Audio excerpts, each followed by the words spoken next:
Wait for that to jump on, and then we are ready to rock. Facebook, YouTube, everything else is good. Come on. Who owns Instagram? Because they suck.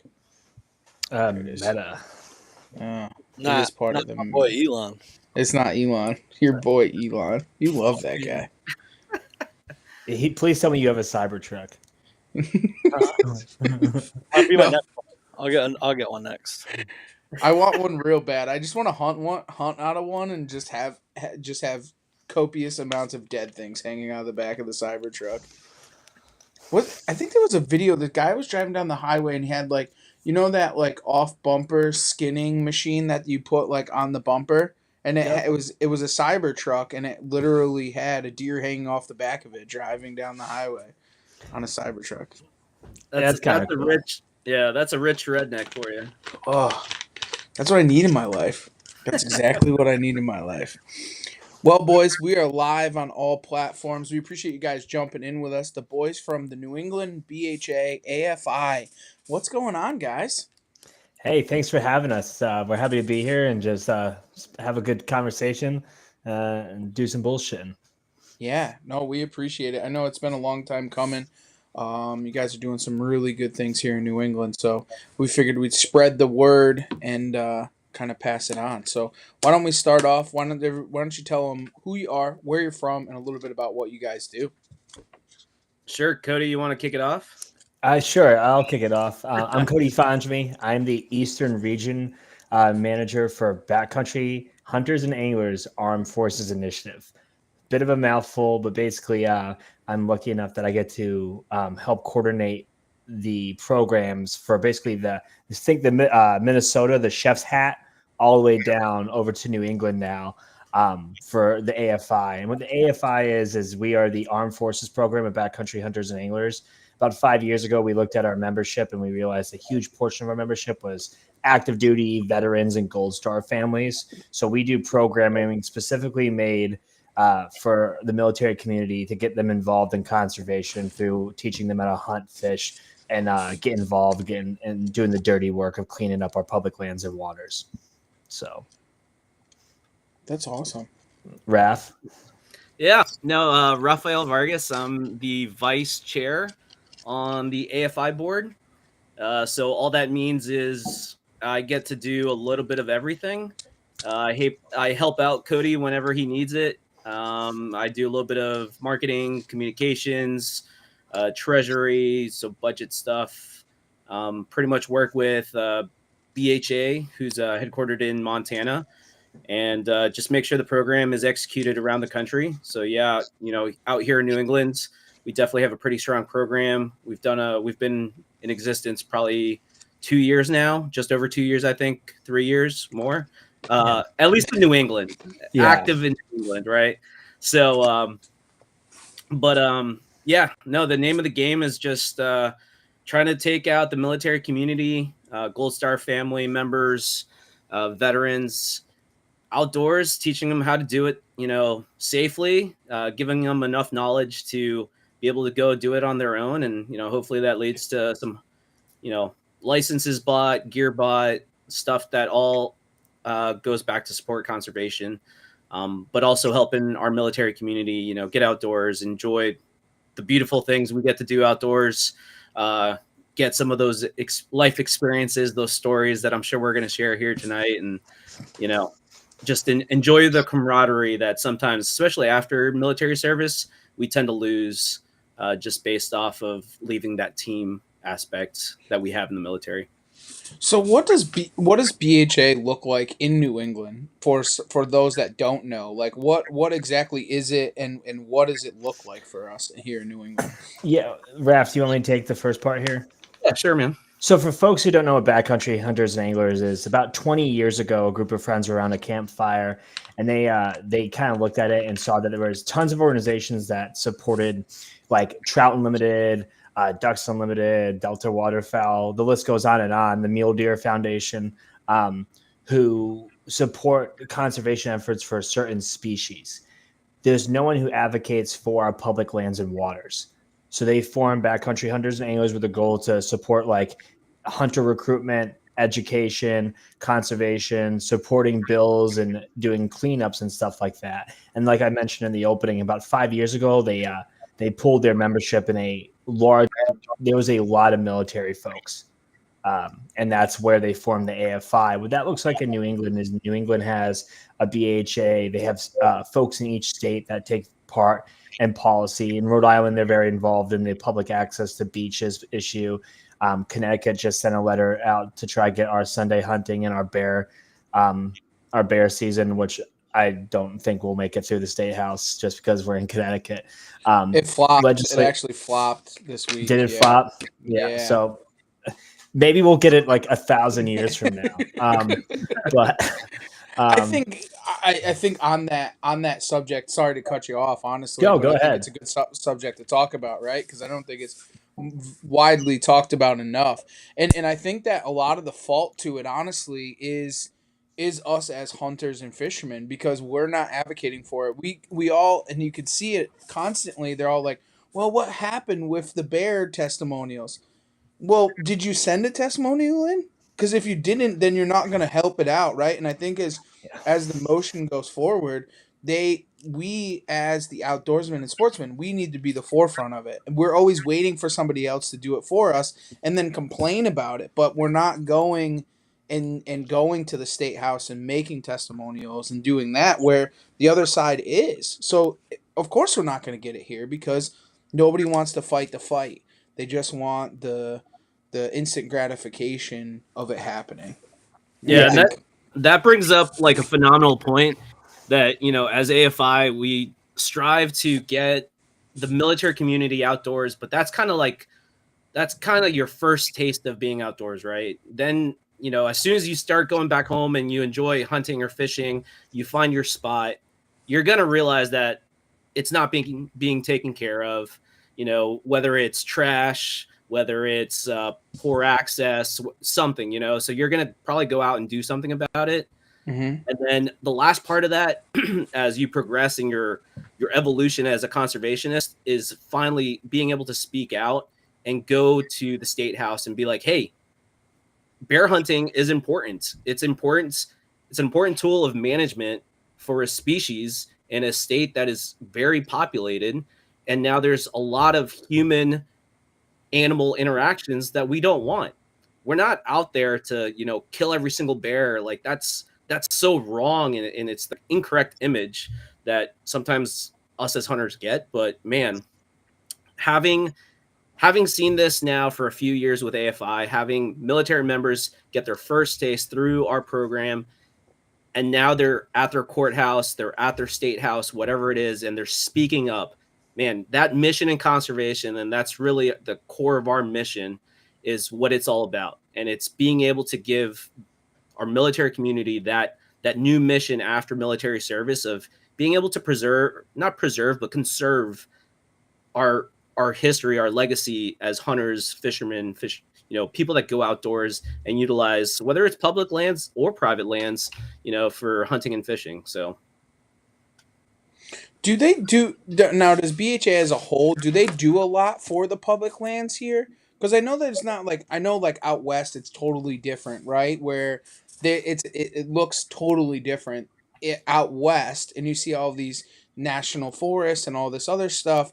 Like, what does it do, or what do you guys do as BHA for the public lands here in New England?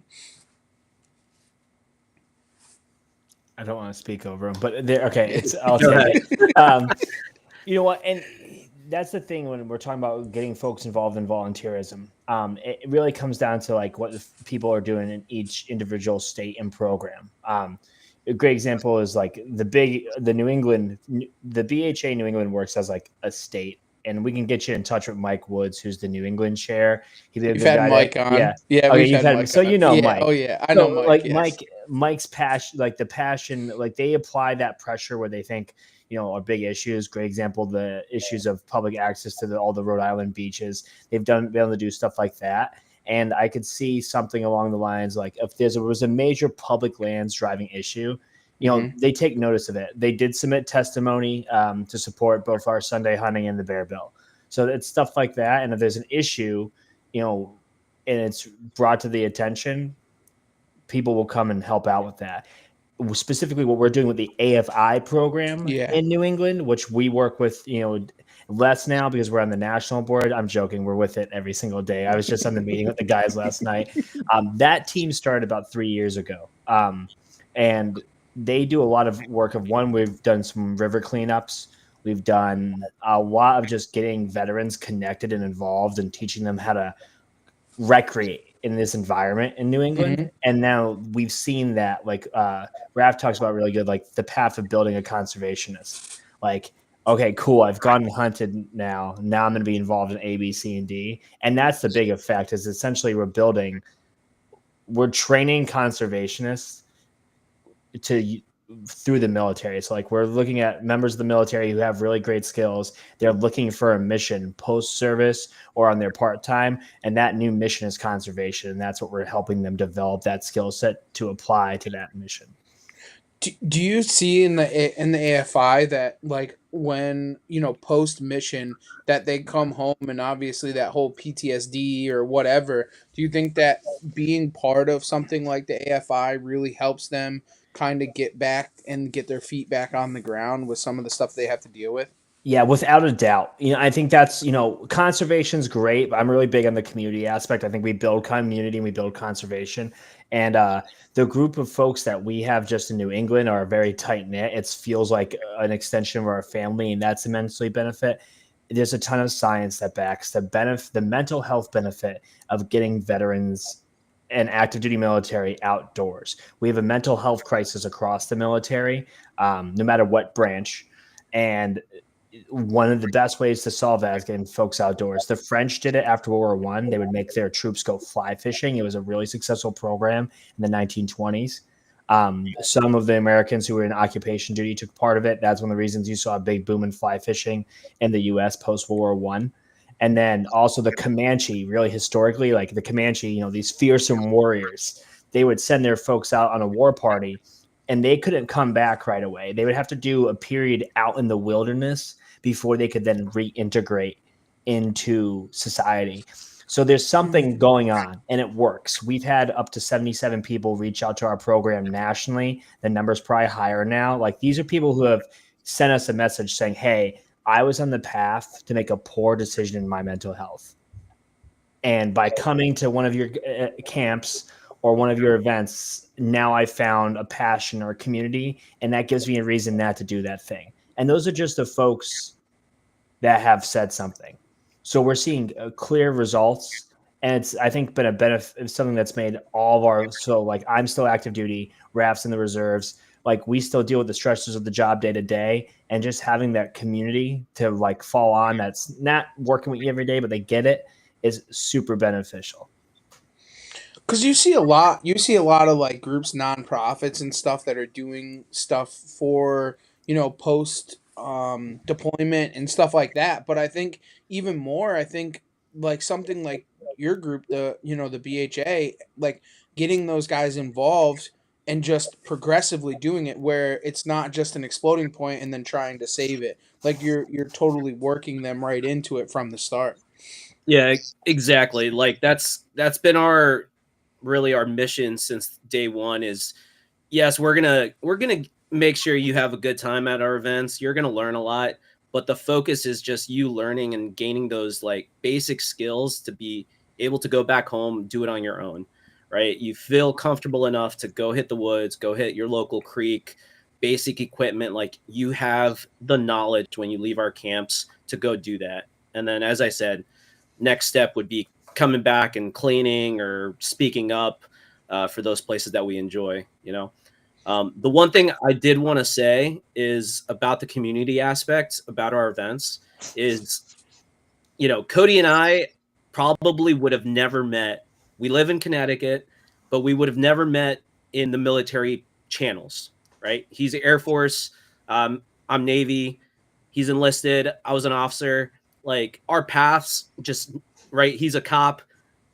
I'm a submariner. Like our paths should never have crossed. And so these events, excuse me, bring a bunch of us together from all different communities, branches, of military service with vastly different experiences.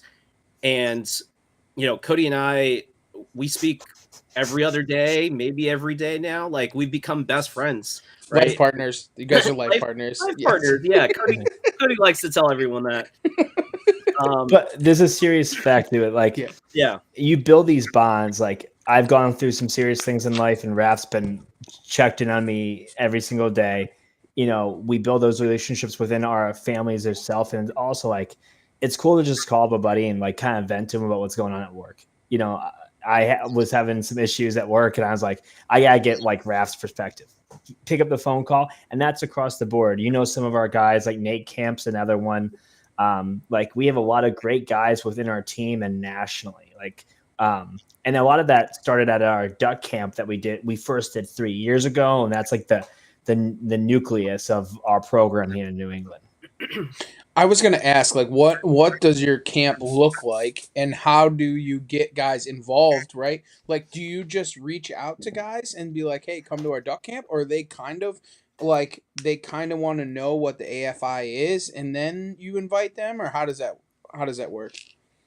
There is a lot of word of mouth and people spreading the word, at their commands or through friends and whatnot. I would say that is a good portion of the new attendees at our events, and this goes nationwide. But we do have a website. We do post the events that we are going to host across the country online. So anyone can technically apply to those. Anyone can sign up, try to attend. Some of our camps get limited based off of, we try to maintain typically a 1-to-1 or 1-to-2, like mentor to mentee ratio. Mm-hmm. Once again, just providing that experience, that knowledge transfer as best as we can. But most of our camps, so I'll say what we call dual skills camps. Those are where we impart knowledge in something specific, right? So we have some turkey seasons coming up.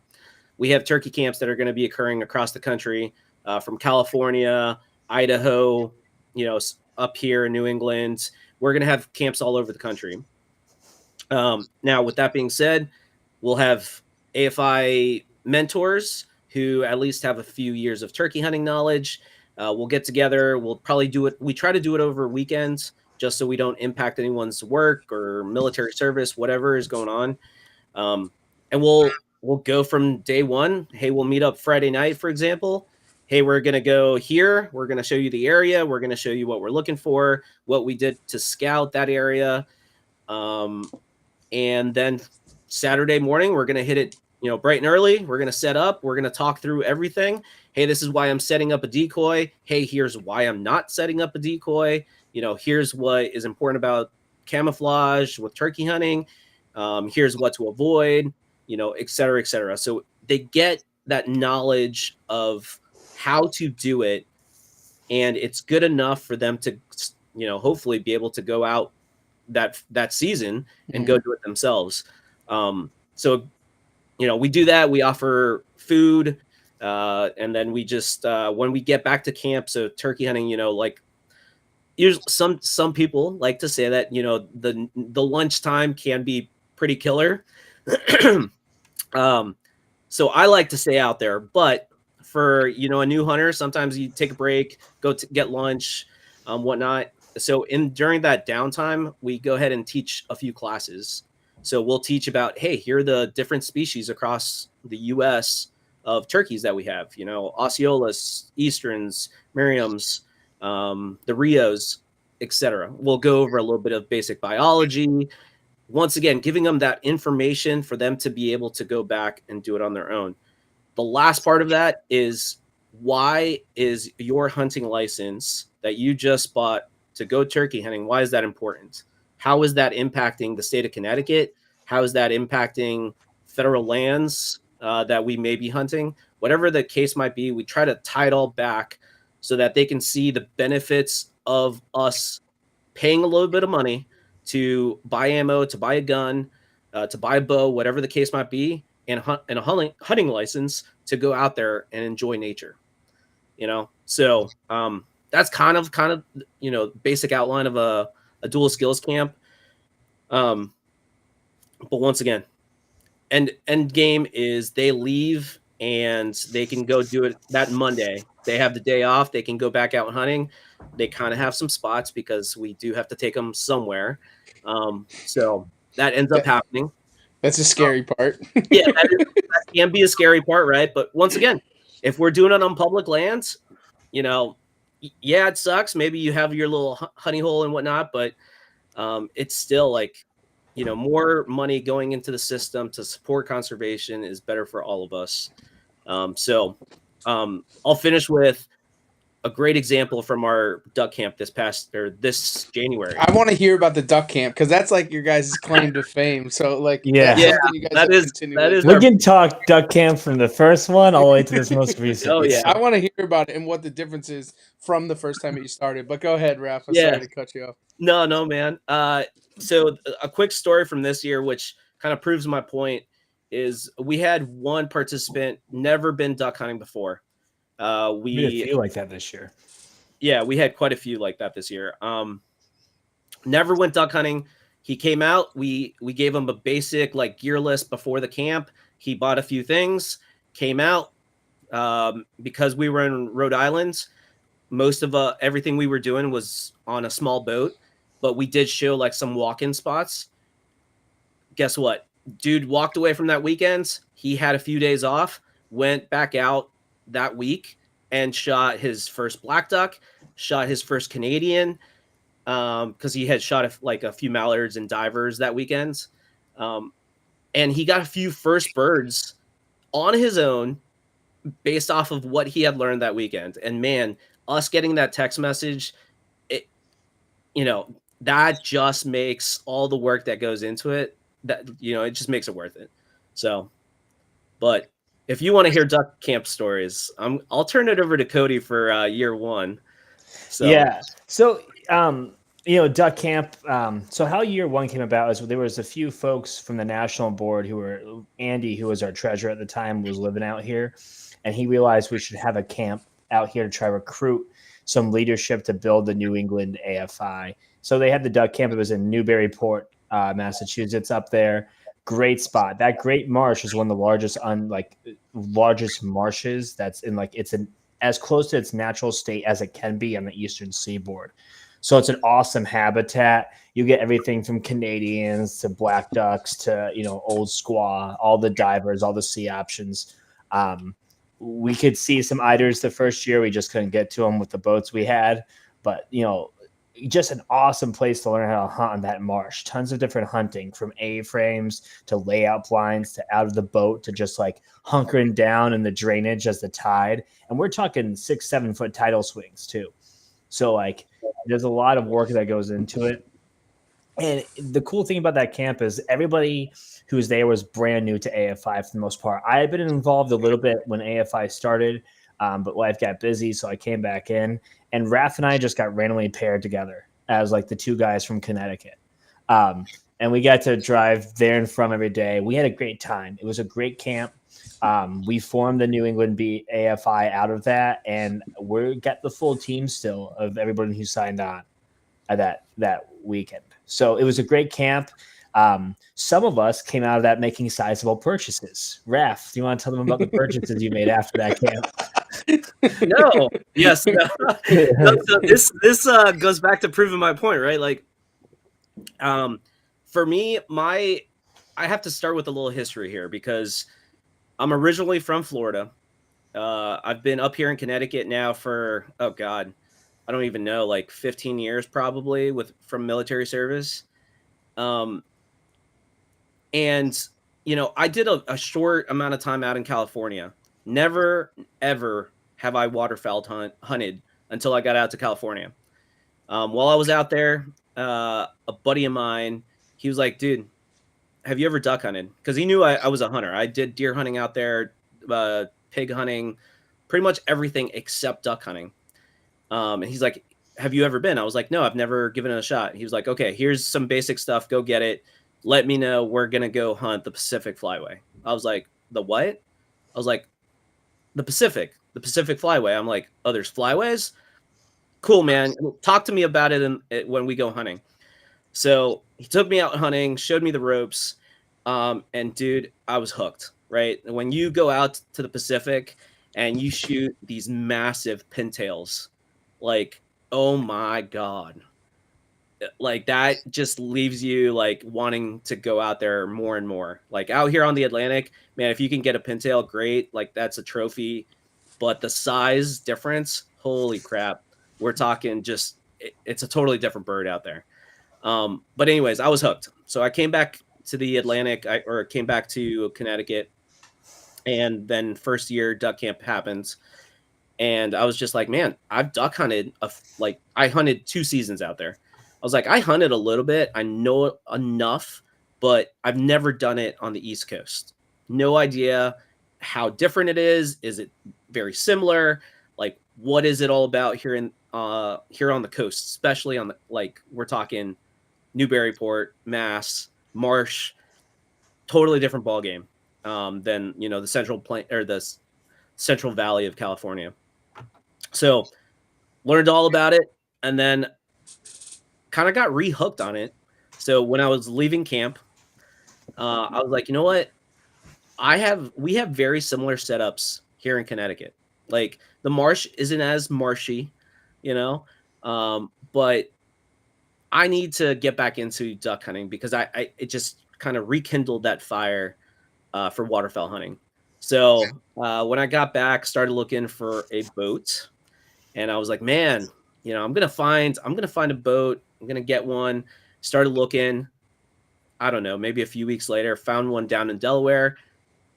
Dropped a few grand, drove down, picked it up, and yeah, I still have that boat. It's been serving me well. Done 2 more duck camps out of it. But dude, yeah. So that's one purchase. We had another dude, Kevin, who did the same thing after that camp. Unfortunately, he had like a superstorm or something up in Mass that knocked down a massive tree in his backyard, just split the boat in half. Didn't even get to use it. Yeah, he didn't get to use it. He had been working on it, but I know he's been talking to me about getting a new one here shortly.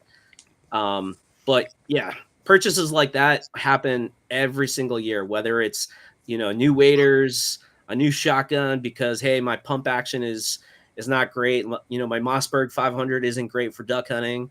Boats. I think we might still hold just 2 people who got boats after a camp. Maybe we're up to 3.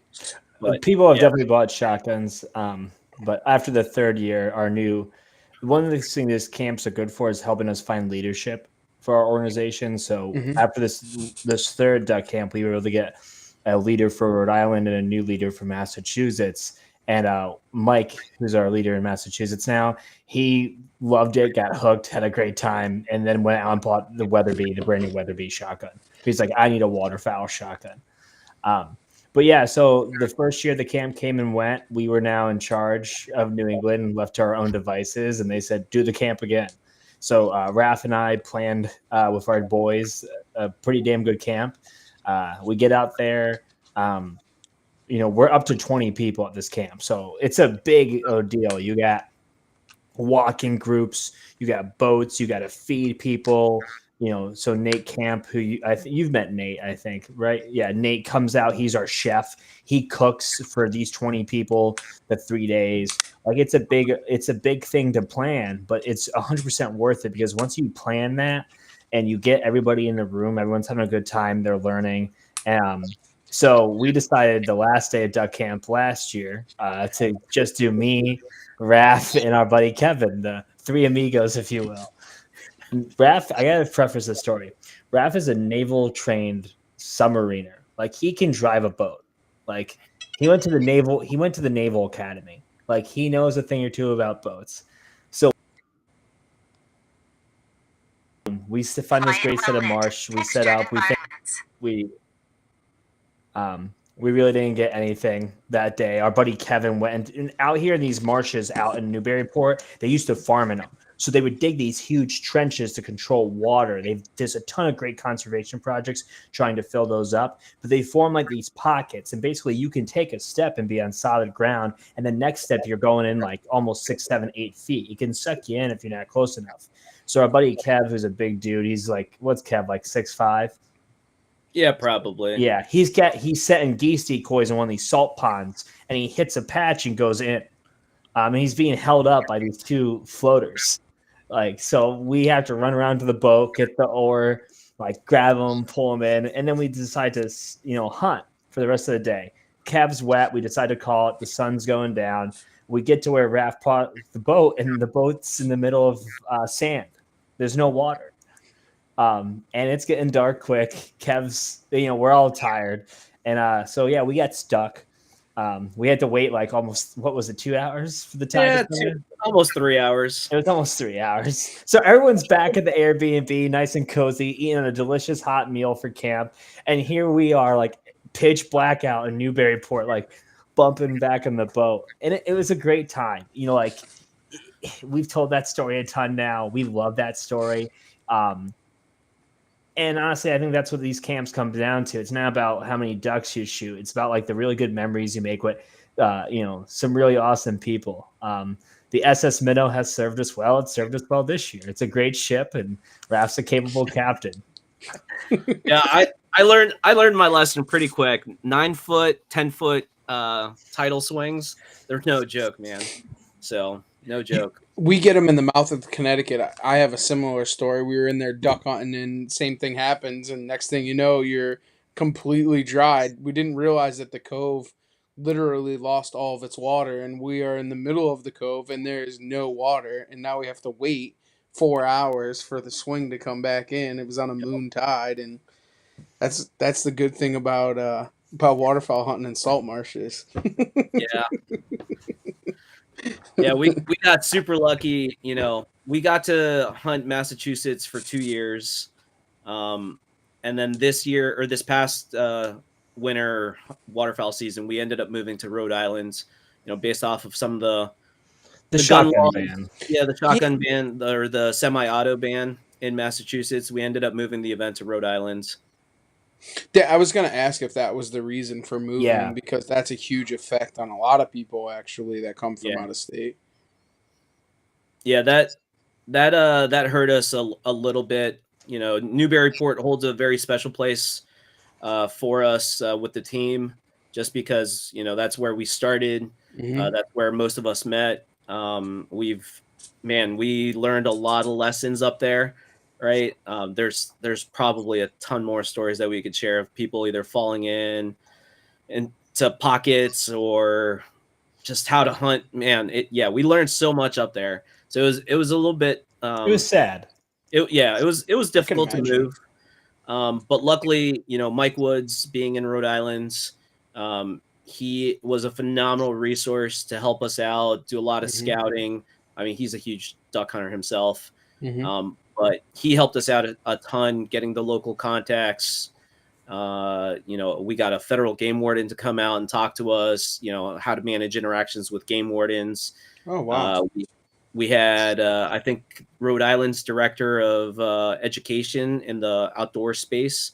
He also came out and gave us, a little bit of waterfowl 101, fielded questions from the participants on, basic setups and what should I prioritize getting when I leave camp? Should I go get decoys or should I get waders, or should I get the Sitka or should I wait for first light? Different things like that. So it was great. So that's huge though, to have those type of people that go there, especially for the newer guys that like to really answer questions, right? Because there is so many laws, like Massachusetts, Rhode Island. Like Massachusetts, you have to be 500 feet from occupied dwelling. You know what I'm saying? There's so many different laws. So to have somebody like that to answer all those questions and be part in what you got going on, that's huge. I mean, that makes or breaks it for a lot of people. There's no questions to it. It's kind of like we were talking before, me and Steve, about like saddle hunting, and there's a lot to like take in and a lot of questions, but you have to be able to ask somebody. So something like your camp, I mean, it's hands on and really get people up and running. Do they do it on the regular BHA side, or is it only the AFI? It's They you want to take it? Yeah, I mean they do, you know, across the country, each region, each state focuses on slightly different items, Mm-hmm. just based off of how active their board is, their state board is, how many volunteers they have. You know, I think one of the regions where we have a lot of conservation issues that need to be addressed is the Southeast. And the Southeast, you know, no one really knows about BHA. There are pockets that of people that know about BHA and what we do.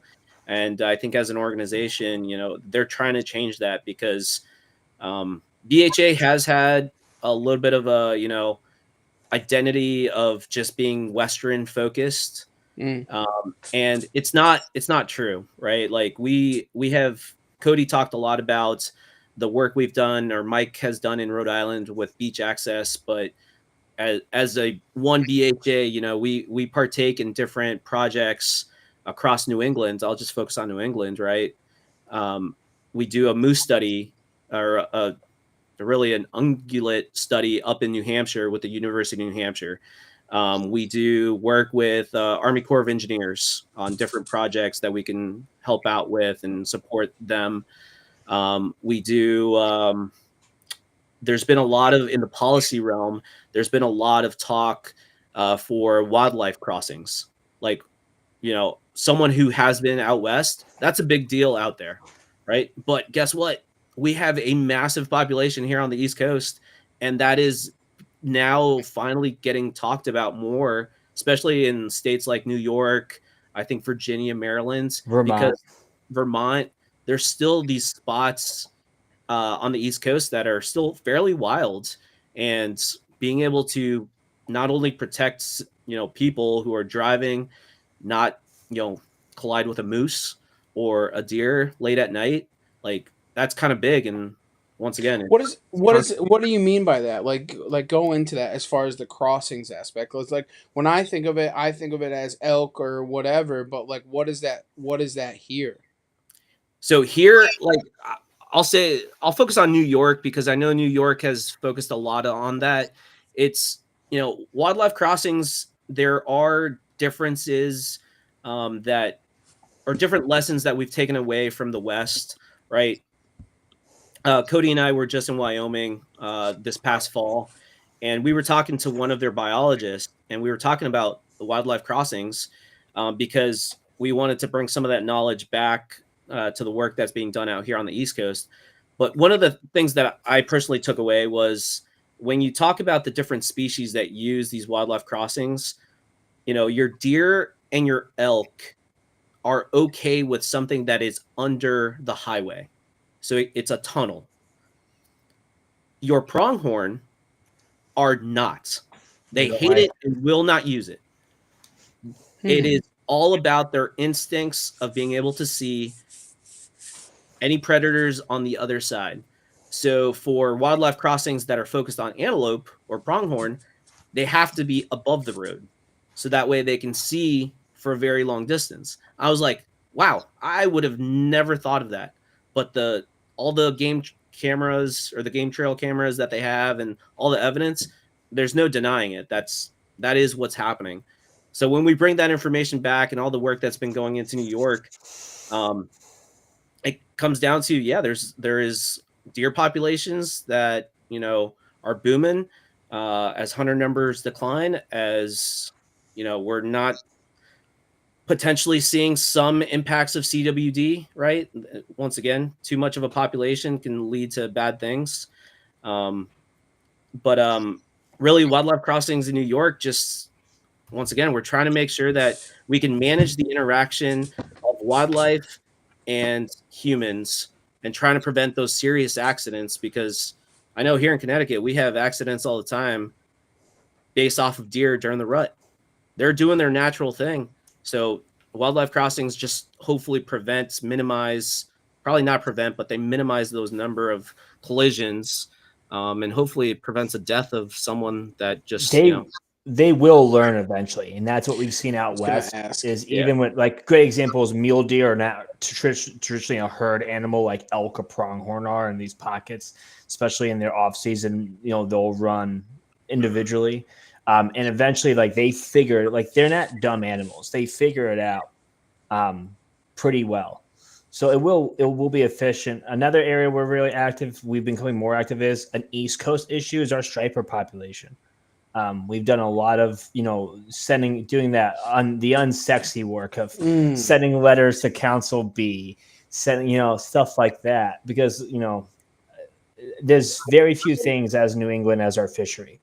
And that's where I think BHA is trying to repivot, is be like, everywhere's wildland. And to us in New England, part of that is our oceans. We have one of the best fisheries in the world. And it's a huge part of our culture. So like we're trying to I love going after stripers. So it's something that we want to be that we're actively involved in for generations to come. So what is BHA doing on that striper side? Like, are they advocating for like the because I know like where we stand today is the no mortality on striped bass. So are they for that or are they against that? Like where does BHA stand? I don't.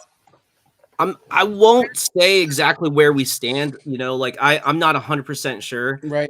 What I can talk to is some of the work that we have done to support research on mortality rates with stripers, whether types of hooks, how long they're out of the water, how long people are taking pictures and stuff. The slot more current research on it, because I know there a lot of their basis that they're using to try and stop the mortality of stripers has been a lot of past history that is now concluded to what they're trying to do nowadays. Yeah, so I know we're involved in Massachusetts, and this might be a little bit of a spoiler alert, but I know Meat Eater, Ryan Callahan, he was just up in Massachusetts this past season, and they focused an entire season to the striper population and all the research that's going into it. So I know BHA has been supporting the state of Massachusetts and the research that they've been conducting in recent years to identify how the mortality rate of stripers can be minimized.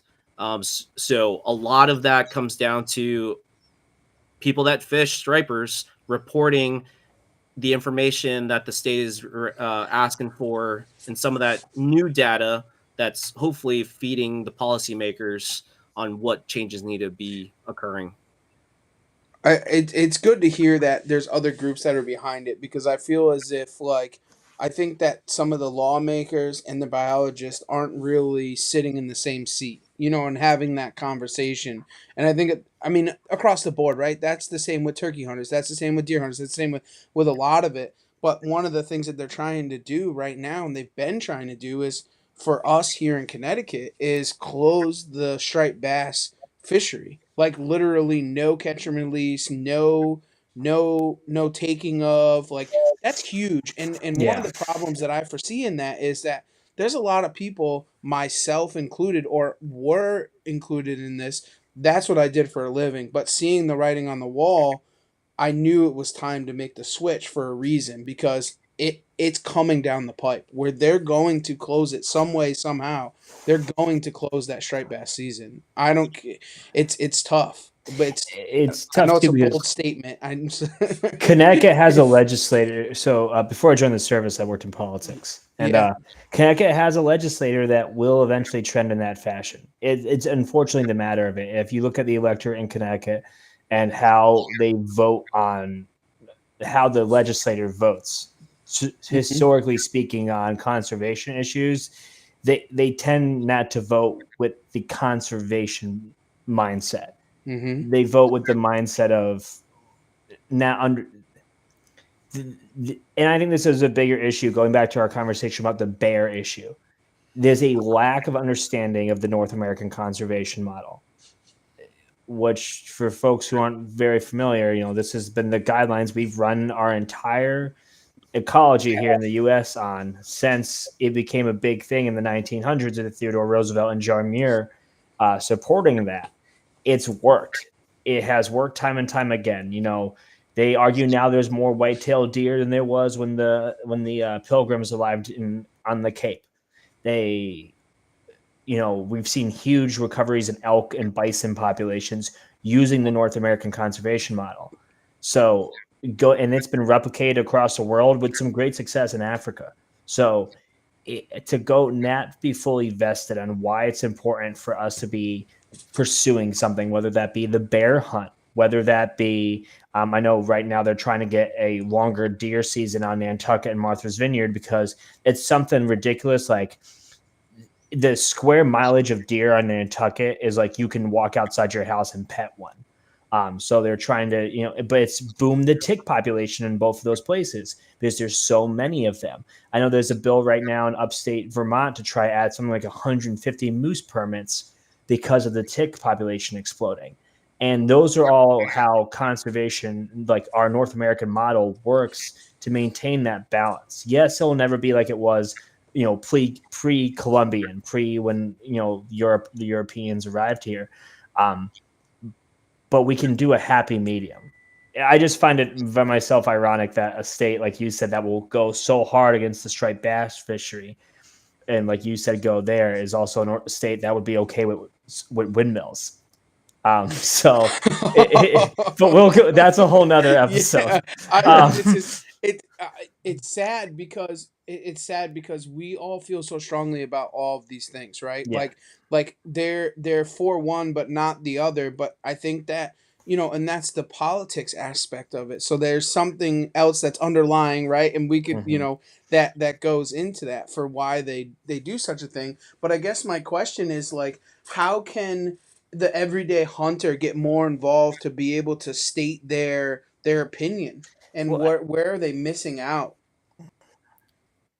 Yeah. So I would say the key pieces there. Are we good? Yeah, you're good.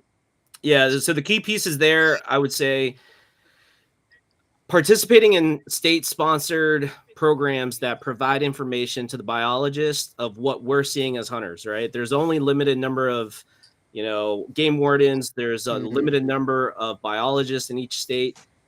When states have these programs to where we can feed information to them, man, we have to participate. Two, I would say, is keeping people informed. I think a very important part of what all of us do as, people that recreate outdoors is teaching people that come and ask us questions, giving them the correct impression of what we're doing and why we do it, right? Whether it is for subsistence and for you to feed your family, or if it's just a hobby because it's, it's a stress reliever or whatever the case might be, it's giving the correct impression. So that person, when, hopefully we here on the East Coast or in New England, we never get to this, but like issues that, the states of Colorado or Washington are having with ballot biology, right? Hopefully we never get to that. But if that comes our way, and it will, we have people that are informed correctly, right? And it's because of the interactions that they have with us when we're recreating outdoors, and they see, oh yeah, I remember that guy who talked to me about hunting and why it was important, right? And we give the correct impression to these people who are sitting on the fence, right? You have the spectrum of people that are very opposed. So that's kind of your like 10%, probably 15% at one side. Then you have your diehard, hunters, like hunting rights for everyone. It's, it's a right and blah, blah, blah, craziness on the other side. But then the majority of us are there in the middle where we're moderates. And so convincing the people that are tending to lean towards anti-hunting, anti-fishing, anti-recreating outdoors, we want to swing those people and show them, hey, this is a good thing. The North American model of conservation is a beautiful thing, and we have to keep that around, especially as our population continues to grow in the United States, New England especially, right? We have to maintain those principles in order to manage the populations of wildlife, so we can see them for generations to come, but also to protect us a little bit. And once again, go back to wildlife crossings. There are things that we just need to do in order to protect not only the game species, but to protect the lives of human beings. Ralph, you brought up a really good point, and something that we don't really talk about enough, and that is those surveys, them stupid surveys that the state sends out. Yeah, we think it's stupid, but for taking 3 minutes to fill that out, that's how they're getting their information from each and every one of us. Like we just delete it off of our email or whatever, or most people probably do. But to take that's probably the foremost connection between the sportsmen and those that are making laws and biology.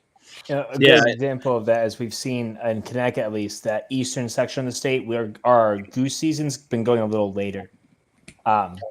And that is based off data they've received from a lot of those, like people saying like, hey, I'm still seeing them in sizable numbers and they're still doing some, damage to folks' property. And that information helped the state biologists go, we can pull the season into a little longer into February here, And hopefully that's the next thing that comes along with turkey season. So if guys are filling that out and kind of going down that path of not having 5 turkeys in a turkey season, like, yeah, right. If you think about it, though, it's kind of funny because in one sense, right, we're asking for a bear season or a longer goose season. Like we want more, except turkey, take turkey.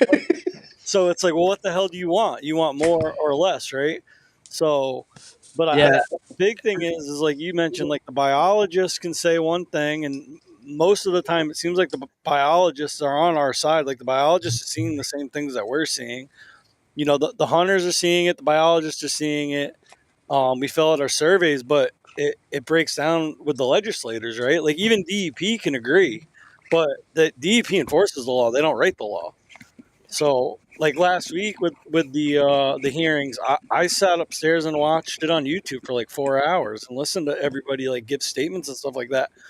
At the end of the day, it doesn't matter. Legislators are just going to do what they want to do anyways. Yeah, and in a bigger conversation here, a lot of these state legislators are elected by very small numbers. Very, very small numbers. And that's historic of state legislation. The only time state legislators ever see like legitimate numbers is during a presidential election. So if someone was really passionate about, like I'm lucky my state rep, Donna Veach, she was one of the people who pushed the bear bill, or she's a good state rep. And before I lived in Southington, I lived in Ellington where we had a really great state rep within Chris Davis, but not everyone's got that. So like if you're a hunter in a district where your state rep is not voting how you see, you need to take part. And that's the gift of what is the American process. I guarantee you, like if you went out there and you know enough people in your town, you can probably unseat that state rep because they're elected by sometimes less than 1,000 votes in a non-presidential cycle. Let that sink in.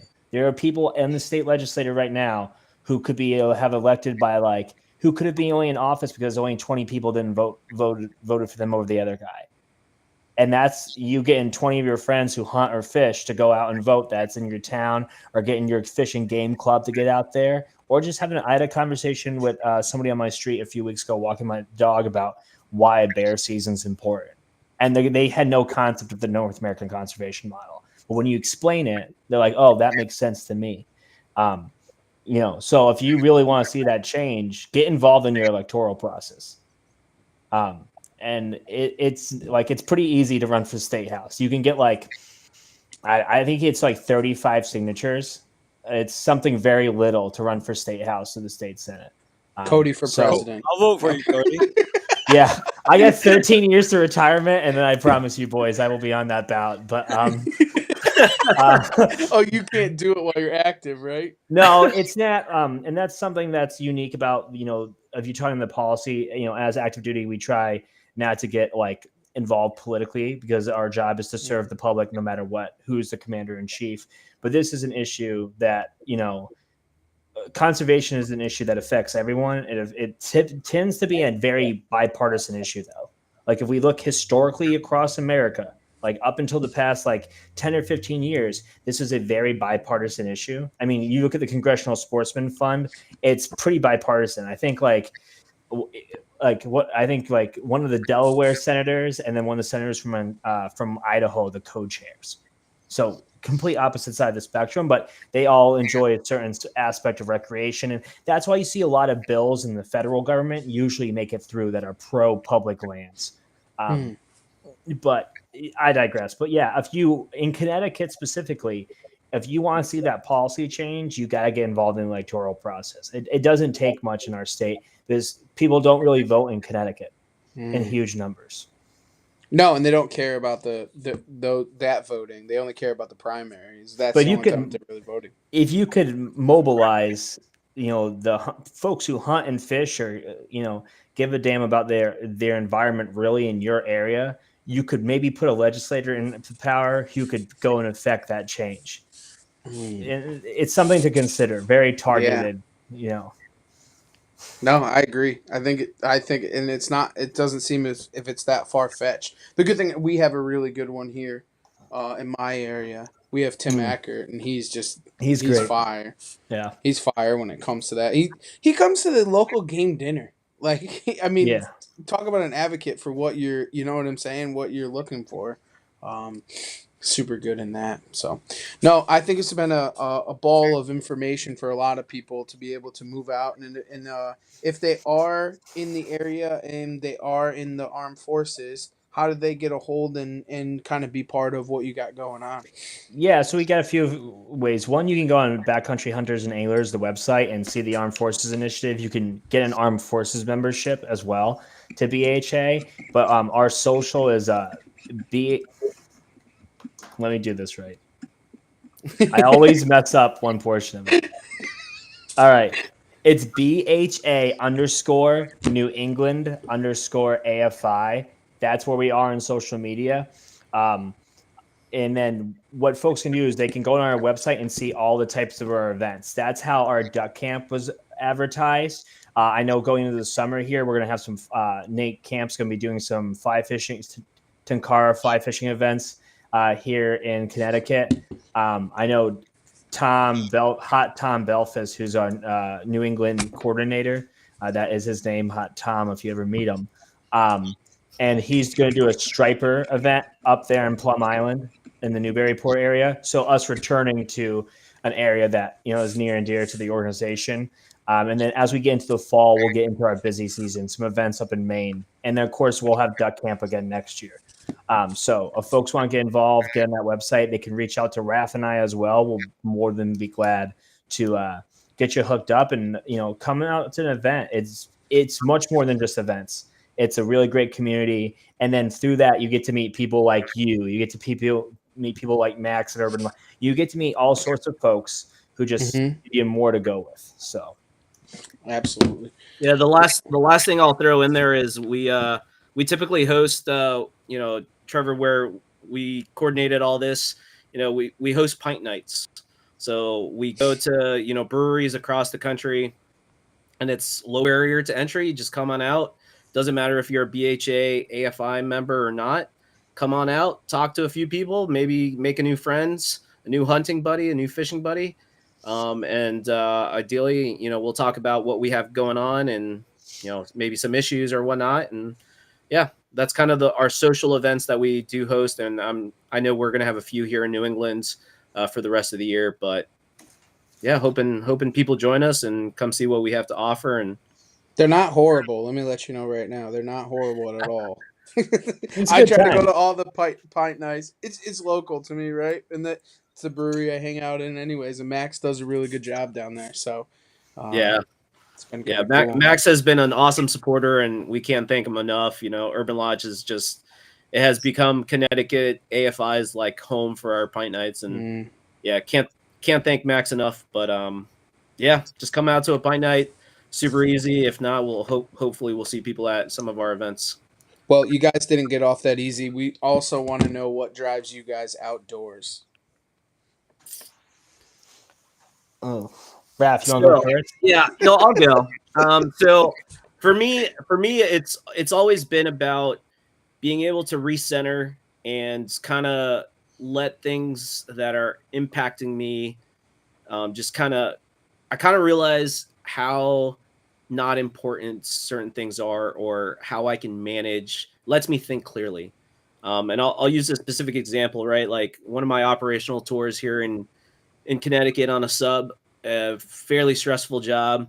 There are times I would go up to the Farmington River and just go fly fishing.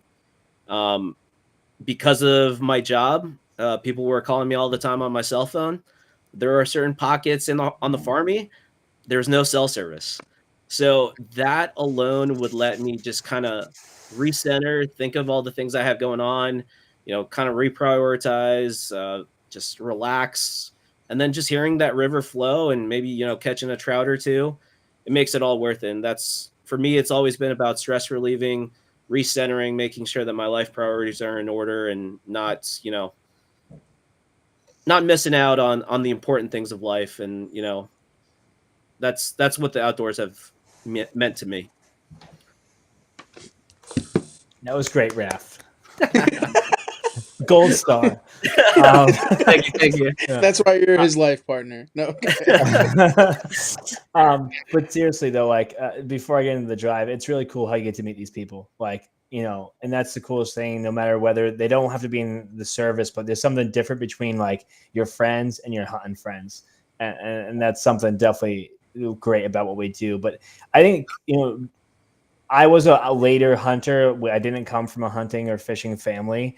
I just had always really loved reading about like wild places, like Lewis and Clark and Teddy Roosevelt there doing the badass stuff he did.